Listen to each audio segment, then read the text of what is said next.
आज आपण अत्यंत बहुगुणी भरपूर व्हिटॅमिन सी असलेल्या आवळ्यांपासून आंबट, गोड, तिखट, तुरट अशा सगळ्या चवी असलेलं मस्त चटपटीत आवळ्याचं लोणचं करणार आहोत। लोणचं जास्त प्रमाणात करून ठेवून देऊ शकता आणि वर्षभर लोणच्याचा आस्वाद घेऊ शकता। लोणचं चवीला इतकं छान होतं की या पद्धतीने एकदा लोणचं केल्यावर नेहमी याच पद्धतीने लोणचं कराल याची मी खात्री देते। हाय, मी स्मिता, मस्तिकी पक्षामध्ये तुम्हाला सगळ्यांचं खूप खूप स्वागत आहे।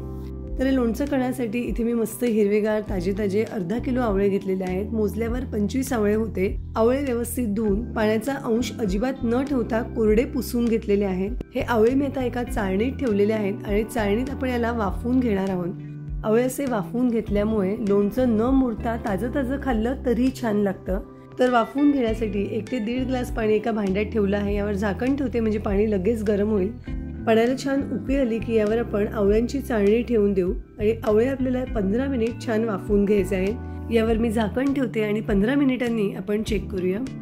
तर इथे 15 मिनिट झालेले आहेत। आवळे अगदी व्यवस्थित वाफवले गेलेले आहेत। आवळ्यांचा रंगही बदललेला आहे। साधारण 1 तास हे आवळे आपण असेच बाजूला ठेवून देऊया आणि पूर्ण गार होऊ देऊया। तर इथे आवळे अगदी व्यवस्थित गार झालेले आहेत। आवळे असे छान वाफवून घेतल्यावर आवळ्यांच्या पाकळ्या अगदी व्यवस्थित उमलतात आणि आपल्याला याची बी अगदी सहज वेगळी करता येते। तर सगळ्या आवळ्यांच्या अशा आपण पाकळ्या वेगळ्या करून घेऊया आणि यातली बी बाजूला काढून घेऊया। आवळ्यांच्या बियांचा उपयोग तुम्हाला माहिती असेल तर नक्की कमेंट करून सांगा। सगळ्या आवळ्यांच्या बिया आणि पाकळ्या मी आता वेगळ्या करून घेते। तर इथे सगळ्या अर्धा किलो आवळ्यांच्या बिया आणि पाकळ्या मी वेगळ्या करून घेतलेल्या आहेत। तर या लोणच्यासाठी खास मसाला बनवूया ज्यामुळे या लोणच्याला मस्त स्वाद येतो।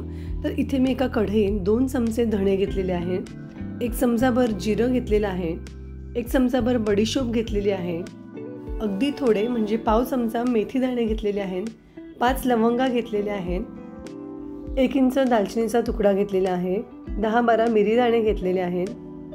आता गॅसची फ्लेम लो टू मीडियम ठेवून सगळ्या गोष्टी थोडासा रंग बदलेपर्यंत आणि मसाले भाजल्याचा मस्त सुगंध येईपर्यंत भाजून घेऊया। तर साधारण 2 मिनिट भाजल्यावर धण्या जिऱ्यांचा रंग बदललेला आहे आणि मसाले भाजल्याचा मस्त सुगंध यायला लागलेला आहे। आता यामध्ये मी पाव वाटी म्हणजेच पोहे खायच्या चमच्याने 4 चमचे मोहरीची डाळ घालून घेते। मोहरीची डाळ आपल्याला खूप म्हणजेच बाकीच्या मसाल्यात इतपत भाजून घ्यायची नाही, फक्त गरम करून घ्यायची आहे।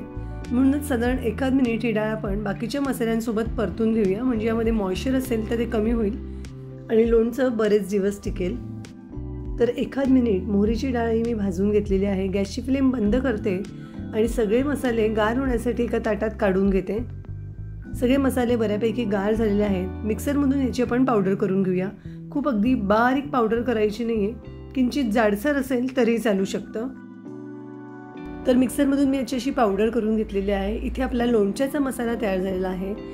आता आपण लगेच लोणचं करायला घेऊया, पण त्यापूर्वी जर तुम्ही पहिल्यांदाच माझा व्हिडिओ बघत असाल तर चॅनलला नक्की सबस्क्राईब करा, बेल आयकॉनही क्लिक करा म्हणजे यानंतर येणाऱ्या प्रत्येक व्हिडिओचं नोटिफिकेशन तुम्हाला मिळत राहील। ही आवळ्याच्या लोणच्याची रेसिपी तुम्हाला आवडली तर नक्की लाईक करा आणि आपल्या मित्रमैत्रिणींसोबत शेअरही करा।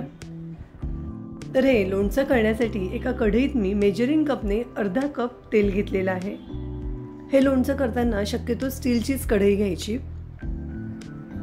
तेल छान गरम झालं की यामध्ये 1 चमचाभर मोहरी घालून घेऊया, अर्धा चमचा जिरं घालून घेते। आता यामध्ये अर्धा चमचा हिंग घालून घेते। हिंग नक्की घालायचं, हिंगामुळे लोणच्याला खूप छान स्वाद येतो। यामध्ये आता आवळ्याच्या फोडी घालून घेऊया। या आवळ्याच्या फोडी तेलामध्ये 1 मिनिट परतून घेऊया। आता यामध्ये आपण बाकीचे मसाले घालून घेऊया। यामध्ये मी 2 चमचे लाल मिरची पावडर घालून घेते। हे लोणचं तुम्हाला कितपत तिखट हवंय त्यानुसार लाल मिरचीचं प्रमाण कमी जास्त करू शकता। अर्धा चमचा यामध्ये हळद घालून घेते। आता आपण हा जो मसाला केलेला आहे तो यामध्ये घालून घेऊया। चवीपुरता म्हणजे साधारण अर्धा ते पाऊण चमचा साधं मीठ घातलंय आणि अर्धा चमचा काळं मीठ घातलेलं आहे। थोडंसं असं काळं मीठ घातलं की लोणच्याला मस्त चटपटीत स्वाद येतो। आता या सगळ्या गोष्टी व्यवस्थित मिक्स करून घेऊया। आवळ्याच्या सीझनमध्ये असं आवळ्याचं लोणचं, आवळ्याचा मोरावळा असे पदार्थ करून फ्रीजमध्ये ठेवून दिलं तर वर्षभर याचा आस्वाद घेता येतो। आणि इतरही आवळ्यापासून करता येणारे वेगवेगळे पदार्थ आपल्या चॅनलवर आहे। सगळ्याची लिंक तुम्हाला डिस्क्रिप्शन बॉक्समध्ये देते, जरूर चेक करा। सगळ्या गोष्टी अगदी व्यवस्थित मिक्स करून झालेल्या आहेत। आता यामध्ये आपण गूळ घालून घेऊया। तर इथे मेजरिंग कपने मी 1 कपभर गूळ घातलेला आहे। वजनी साधारण पाव किलो गूळ आहे। आमच्याकडे थोडं गोडसर लोणचं आवडतं म्हणून यामध्ये मी गूळ घातलेला आहे। तुम्हाला जर गोड लोणचं आवडत नसेल तर तुम्ही गूळ नाही घातला तरी चालू शकतं किंवा गुळाचं प्रमाण थोडं कमी केलं तरी चालू शकतं, पण या प्रमाणात हे असं लोणचं केलं की चवीला खूपच छान लागतं। आता गॅसची फ्लेम मीडियम ठेवून हे आपण सतत परतत राहूया। जसं जसं आपण हे परतू तसं गूळ वितळतो, आवळ्यांनाही पाणी सुटायला लागतं। आता इथे गुळाचे खडे हळूहळू वितळायला लागलेले आहेत। साधारण 5-1 मिनिट परतल्यावर गुळाचे खडे वितळलेले आहेत आणि आवळ्यालाही पाणी सुटायला लागलेलं आहे। गूळ वितळला आणि आवळ्याला पाणी सुटलं की हे मिश्रण बरंच पातळ होतं, पण जसं जसं हे शिजेल तसं पुन्हा थोडंसं घट्ट होत जाईल। तर आता या मिश्रणाला उकळी आलेली आहे, अजून 7-8 मिनिट हे आपण शिजू देऊया। म्हणजे गुळाचा साधारण एकतारी पाक होईपर्यंत आपल्याला हे शिजवून घ्यायचं आहे। तर साधारण 7-8 मिनिट हे लोणचं मी शिजवून घेतलेलं आहे, बऱ्यापैकी घट्ट झालेलं आहे। आता आपण चेक करूया लोणचं झालंय का। तर याचा हा जो रस आहे तो असा चमच्याने खाली टाकल्यावर शेवटचा थेंब अगदी हळूहळू पडला तर समजायचं हे लोणचं आपलं तयार झालेलं आहे। तर तुम्ही इथे बघू शकता चमच्यावरचा थेंब अगदी हळूहळू खाली पडतो आहे, म्हणजे आपला लोणचं अगदी परफेक्ट तयार झालेलं आहे। यापेक्षा खूप जास्त शिजवायचं नाही, नाहीतर जास्त घट्ट होऊन जाईल आणि मग पूर्ण गार झाल्यावर अजून घट्ट होईल। आता मी गॅसची फ्लेम बंद करते आणि लोणचं गार होण्यासाठी एका दुसऱ्या बाउलमध्ये काढून घेते। लोणचं संपूर्ण गार झाल्यावर म्हणजे साधारण 7-8 तासांनी तुम्हाला मी लोणचं दाखवते। लोणचं अगदी परफेक्ट झालेलं आहे, अजिबात खूप घट्ट झालेलं नाही आहे किंवा खूप पातळही झालेलं नाही आहे। पाण्याचा अंश अजिबात न राहू देता कोरड्या हवाबंद बरणीमध्ये लोणचं भरून ठेवलं तर बरेच दिवस लोणचं टिकतं। तुम्हाला वाटलं तुम्ही फ्रीजमध्येही स्टोअर करून ठेवू शकता आणि अगदी वर्षभर खाऊ शकता।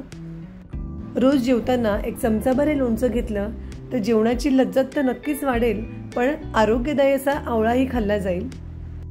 तर या आवळ्याच्या सीझनमध्ये असं हे मस्त चटपटीत लोणचं नक्की करून बघा। कसं झालं हेही सांगा। पुन्हा भेटू अशाच एका मस्त रेसिपीसह। धन्यवाद।